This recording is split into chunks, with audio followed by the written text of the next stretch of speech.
اور تمام جہان والوں کے لیے مرکز ہدایت بنایا گیا ہے۔ اس میں کھلی ہوئی نشانیاں ہیں۔ ابراہیم علیہ السلام کا مقام عبادت ہے، اور اس کا حال یہ ہے کہ جو اس میں داخل ہوا مامون ہو گیا، اس کو امن مل گیا۔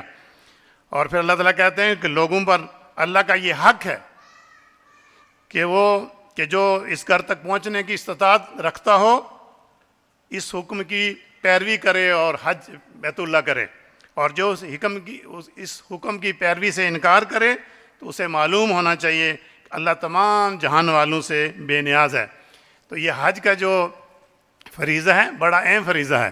اللہ کے رسول صلی اللہ علیہ وسلم نے فرمایا کہ جو استطاعت ہونے کے باوجود حج نہیں کرتا، لیت و لیل کرتا ہے، اچھا اگلے سال، اسے اگلے سال پھر دیکھیں گے، پروگرام بنائیں گے، اور اس کو اہمیت نہیں دیتا، اللہ کے رسول صلی اللہ علیہ وسلم نے فرمایا کہ وہ یہودی ہو کے مرے، نصرانی ہو کے مرے، کسی دوسرے مذہب میں مرے، مجھے اسے کوئی غرض نہیں ہے۔ کتنی وعید ہے۔ اور اس آیت کے اندر اللہ تعالیٰ کہتے ہیں کہ جان لو کہ پھر اگر اطاعت نہیں کرتے تو پھر کیا ہے؟ اللہ تعالیٰ کہتے ہیں میری بادشاہی میں تو کوئی فرق نہیں پڑتا، میری حاکمیت میں کوئی فرق نہیں پڑتا، میں تو رب ہوں، میری ربوبیت میں تو فرق نہیں آتا، فرق تو آئے گا تو تمہیں آئے گا۔ اس لیے اللہ تعالیٰ کہتے ہیں میں تو دنیا جہان سے میں جو ہے بے پرواہ ہوں، مجھے کوئی پرواہ نہیں ہے کہ وہ حج کرتا ہے کہ نہیں کرتا ہے، لیکن جس کو استطاعت ہے، طاقت ہے، مال ہے، صحت ہے، تندرستی ہے، اس پہ لازم ہے کہ وہ حج کرے۔ بہت سخت وعید ہے۔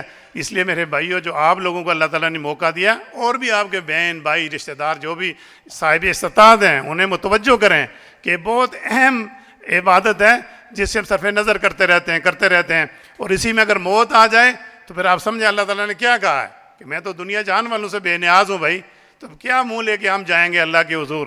اور کیا ہم نے لکھوایا ہوا ہے کہ ہم 70 سال مریں گے، 80 سال مریں گے، سارے دنیا کے کام کاج کر کے مریں گے؟ اور ہم اس اہم فریضے کو جو حج کا فریضہ ہے، اور جس کے نتیجے میں اتنا عظیم شان ہمیں اللہ تعالیٰ اجر عطا کرتے ہیں، ہم اس کو لیٹ کرتے رہتے ہیں۔ لہٰذا یہ بہت سخت وعید ہے۔ اس معاملے کو، اس پیغام کو آگے لوگوں تک پہنچانے کی کوشش کرتے رہنا چاہیے۔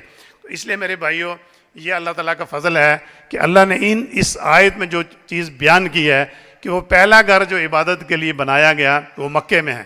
آج کتنے خوش قسمت ہیں کہ ہم مکے کی طرف ہم نے عزم کیا ہے جانے کا۔ اس پہلے گھر میں اللہ تعالیٰ کہتے ہیں کہ وہ گھر ہدایت ہے، روشنی ہے، اس میں واضح بینات ہیں، نشانیاں ہیں۔ کیا نشانیاں ہیں؟ آپ نے دیکھا دنیا کا کوئی ایسا شہر ہے کہ جس میں امن ہو، سکون ہو، جس میں اللہ کی 120 رحمتیں ہر وقت برس رہی ہوں، جس میں کوئی ایسا گھر ہو جس میں لاکھوں لوگ جو ہے وہ روزانہ طواف کر رہے ہوں، صفا و مروہ ہو جہاں پہ مقام ابراہیم ہو، جہاں پہ دعائیں قبول ہوتی ہوں، اللہ کی رحمتیں ہر وقت برس رہی ہوں، اور جو صدیوں سے جو ہے وہ امن کا گہوارہ ہے۔ کتنا شدید جنگیں رہی ہیں دور جہالت کے اندر، لیکن مکہ کا شہر تو محفوظ رہا ہے، ہمیشہ اس میں امن رہا ہے۔ اللہ تعالیٰ اس میں یہی اللہ تعالیٰ ہمیں بتاتے ہیں کہ جو اس میں داخل ہو گیا اس کو امان مل گئی۔ اس لیے اس شہر کی عظمت ہے، اس کی حرمت ہے، وہ بھی آج انشاءاللہ تعالیٰ آگے چل کے بیان کریں گے کہ ہم جب وہاں جائیں گے تو اس شہر کی حرمت کا خیال رکھنا ہے۔ اس کے اندر جو ہے کسی کو تکلیف پہنچانا، کسی پودے کو اکھاڑنا، کسی جانور کو، کسی پرندے کو جو ہے نا ناجائز طور پہ تنگ کرنا، ایون یہ کہ یہاں تک بیان کیا گیا کہ اپنے کسی نوکر کو ڈانٹنا، یا وہاں سے سعودی عرب سے، وہاں سے مکے سے ہو کر ٹیلی فون کے اوپر اس کو جھاڑ پلانا، یا کسی اپنے کاروبار کے معاملے میں اونچی آواز سے بات کرنا، یہ سب اللہ تعالیٰ نے اس کو حرام قرار دیا ہے کہ وہ شہر کی عظمت ہے مکہ، اور اسی بعد مدینہ منورہ کی۔ مکہ شہر کی یہ ہے کہ اب اس کی حرمت ہے، وہاں کوئی اب ویسے ہے تو گناہ کا کام تو گناہ ہی ہے، اس کا تو جو ہے وہ عذاب تو ہونا ہے، لیکن وہاں پہ اگر کوئی گناہ ہوگا تو اس کی شدت میں مزید اضافہ ہو جاتا ہے۔ لہٰذا اس کی حرمت کا خیال رکھنا، اور اٹھتے بیٹھتے چلتے پھرتے اس بات کا خیال رکھنا کہ اللہ رب العالمین کا شہر ہے، اس کی حرمت کا اس نے بیان کیا کہ اس کی حرمت کا خیال کریں۔ اللہ تعالیٰ کہتے ہیں کہ جو اس کی حرمت کا خیال نہیں رکھتے ان کو میں شدید ترین عذاب دوں گا۔ قرآن مجید میں مختلف مقامات پہ اللہ تعالیٰ نے اس چیز کو واضح کیا ہے۔ تو اس لیے میرے بھائیوں اور بہنوں، یہ اللہ کا گھر ہے کہ جہاں بھی ہم جا رہے ہیں